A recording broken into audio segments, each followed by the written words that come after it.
This young man's been getting a lot of attention this week. He dreamed of owning a home without spending one red cent. And believe it or not, he did it using one red paperclip.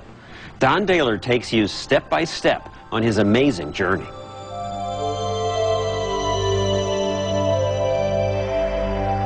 I embarked on an adventure, and that paperclip symbolically holds it together. And it's really easy to remember. One red paperclip.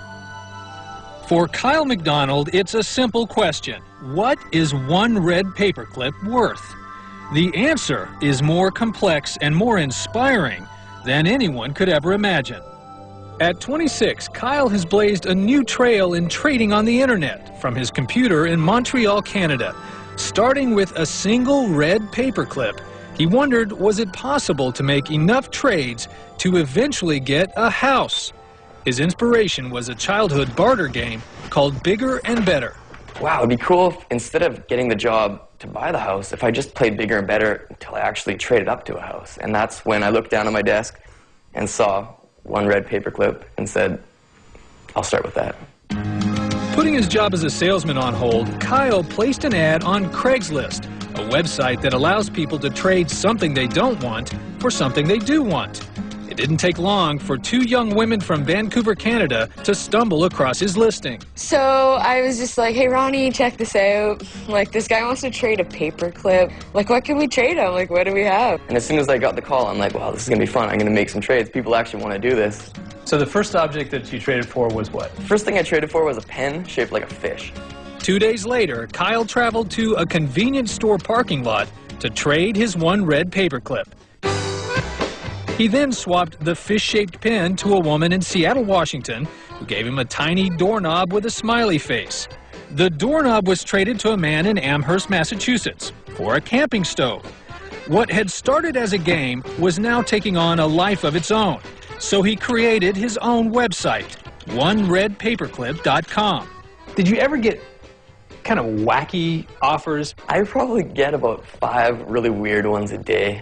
People started offering virginity, body parts, a soul. I said, sorry, I don't deal in souls, or I don't deal in body parts. But legitimate offers also began coming in. He found a Marine sergeant in California who needed the camping stove and traded for a generator. I went from a generator, which I thought was great, to a keg of beer, which I knew was great. And 2 days later, a local radio DJ named Michel Barrette said, I need to get in on this. I'll offer you my snowmobile. So Kyle, who is now a celebrity, traded for the snowmobile. I can't wait to take it for a spin, but I really can't wait to trade it again. Then he was interviewed on Canadian national television, where he announced he would consider almost any trade, except one. I will go anywhere in the world except for Yak, British Columbia. So I thought, well, it's safe. No one's ever going to make an offer from there anyways. Woke up in the morning, the phone rang. Hi, Kyle, my name's Jeff. We want to make you an offer. And I'm like, oh, great, cool. And he's like, our offer is, we want to bring you to Yak. So he's here and he's got a snowmobile, but you... So Kyle traded the snowmobile for a weekend in Yak in the Canadian Rockies, population 200. There's the keys. Snowmobiles are yours? He traded that for a small panel truck and then a recording studio contract.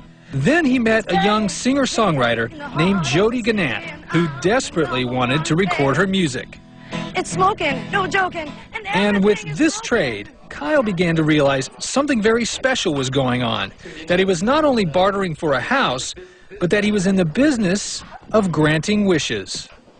So what did you offer? I offered 1 year of free rent in a one-bedroom apartment in lovely downtown Phoenix. So I ended up calling Kyle. She said, I really want that recording contract. This is my opportunity to get my album done. You know, her personality came through over the phone. I said, done. Double bid. So Kyle made the trip to meet Jody, with a legion of media following his every move, as he exchanged the recording studio contract for the keys. And the keychain. People said, you got your house. You know, you've made it to this house. And I was like, well, it is a house, but I only have it for 1 year. I'm going to keep going till I own a house. And it was at this point that Kyle met a woman named Leslie Krieger, a friend of Jody's, who wanted the 1 year's free rent so she could save some money. Leslie was about to make an offer that would launch One Red Paperclip into a whole new level of exposure. And she says, what I would like to do is get you to hang out for an afternoon with my boss. I said, who is your boss? And she goes, Alice Cooper.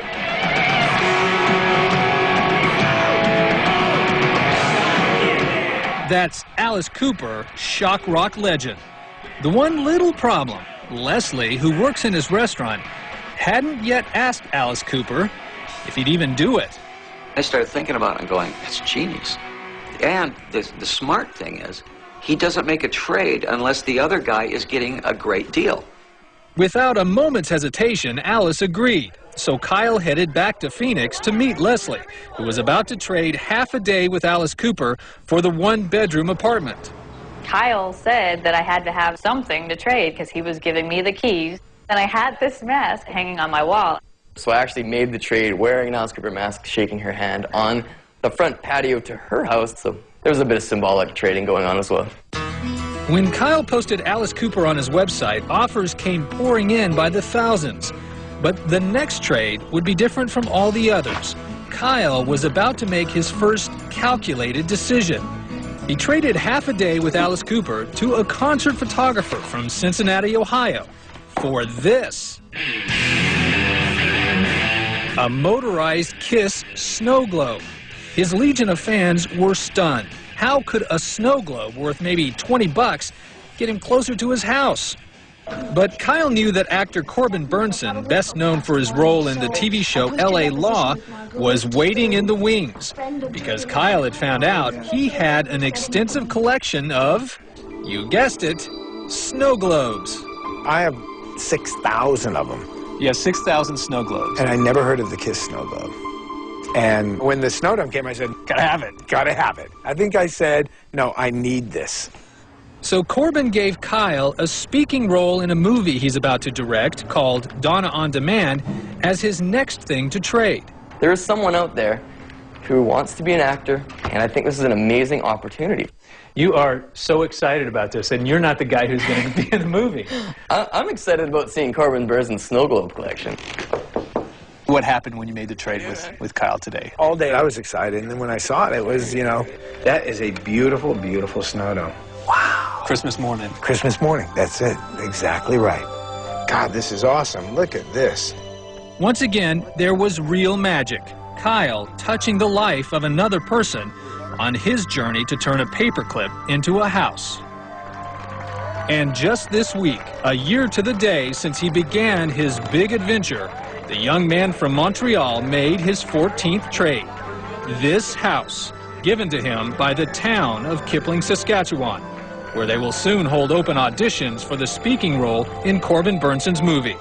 Kyle's dream had finally come true. What is one red paperclip worth?